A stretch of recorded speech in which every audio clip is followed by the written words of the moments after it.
Utah has an important opportunity right now. It's the chance to guide the focus of our current education reform debate from money to students.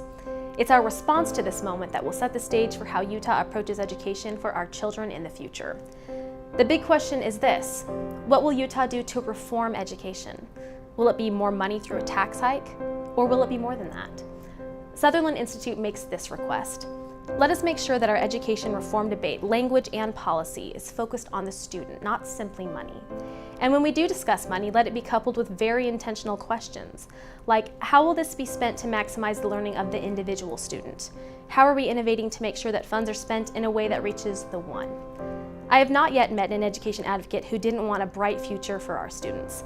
Education draws out the most moral part of people because it deals with children and the potential of every person. I have also not yet met an education advocate who didn't want some type of education reform. Reform is a positive but nebulous word. We have to figure out what we mean by it.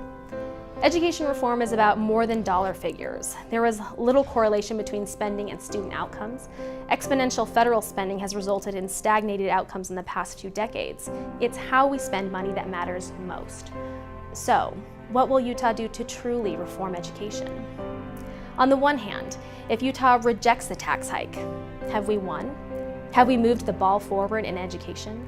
Have we given the individual student more options? Have we given educators greater space to innovate, to be the professionals we've hired them to be and that they long to be? Does the student with dyslexia who's struggling in school have real options to address their disability, or do they only have extra time on a test? Have we stepped away from standardized education in the name of equity, or have we given each student an equitable education through choices that meet their needs? On the other hand, if Utah votes for the tax hike, have we won? Will $700 million result in a culture shift that focuses on the individual?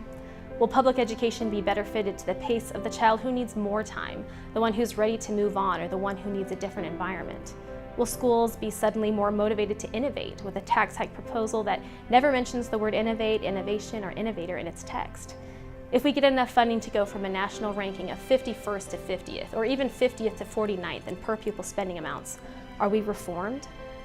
We should not stop this education discussion at whether a tax hike initiative is successful or not. This moment is bigger than that. We also need to talk about innovation. Some ask, what is innovation? The simplest definition is to make changes in something established. Others have said innovation is about breaking the rules, and for legislators, it's about making new ones. American educators recently visited Finland to learn about the world-renowned education system.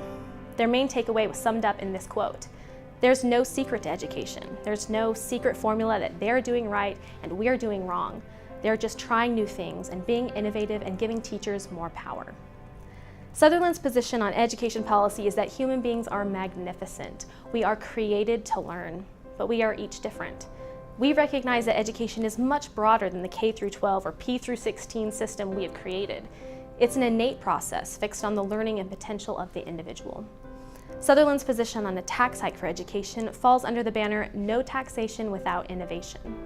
We want to talk about how we plan to improve education for Utahns if we are going to ask them for more money. We want to talk innovation and big ideas. To do this, Sutherland has created opportunities to talk about reform.